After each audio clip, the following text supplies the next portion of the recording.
All right. Here is our website that we've created. So this is our website is called DeNote, and so a common problem that we researched about and saw was very prevalent was learning for students who have dyslexia.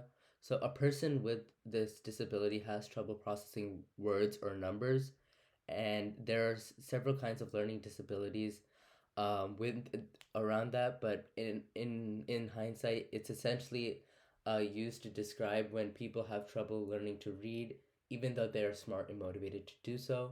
So in order to resolve this problem, we wanted to create this website application to provide students with dyslexia the certain tools and resources they need to effectively learn in a classroom environment.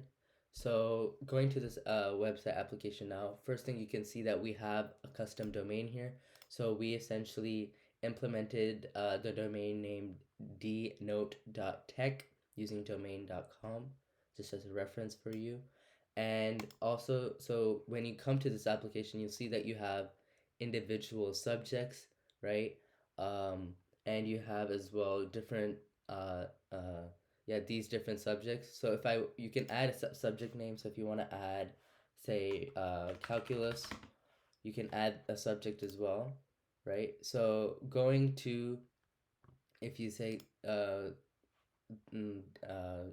CS 121, you can click on any of these subjects and that leads you to your notes for these, and these are all saved as well. So if you go to CS 121, you can see that you have uh, three sections. So we wanted to implement the Cornell note-taking system, and for that we essentially have three different sections within our note-taking system. We have one for connections, one for the class notes, so that's why it's the whatever class it is, their notes there, and finally the summary.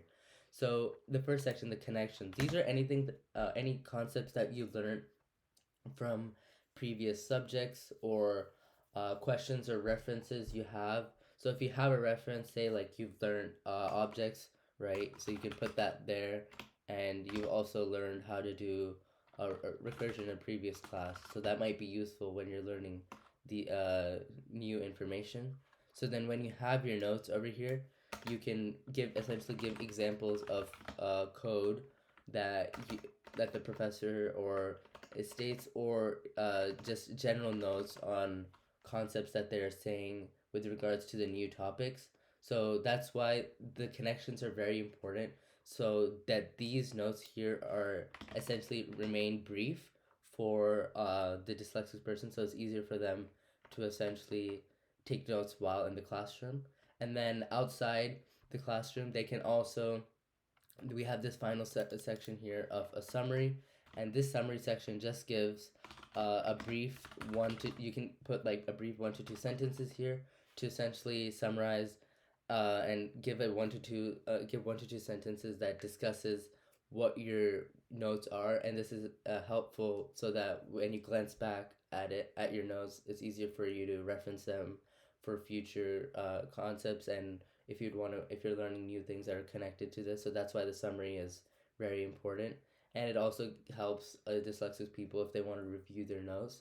So yeah, and finally you can save your notes here. So if you save it, if you want to reload this, it'll also remain saved, and then if you can also go back and you can have your other subjects here. And yeah, that's our note taking app. If you have any questions, let us know. Thank you.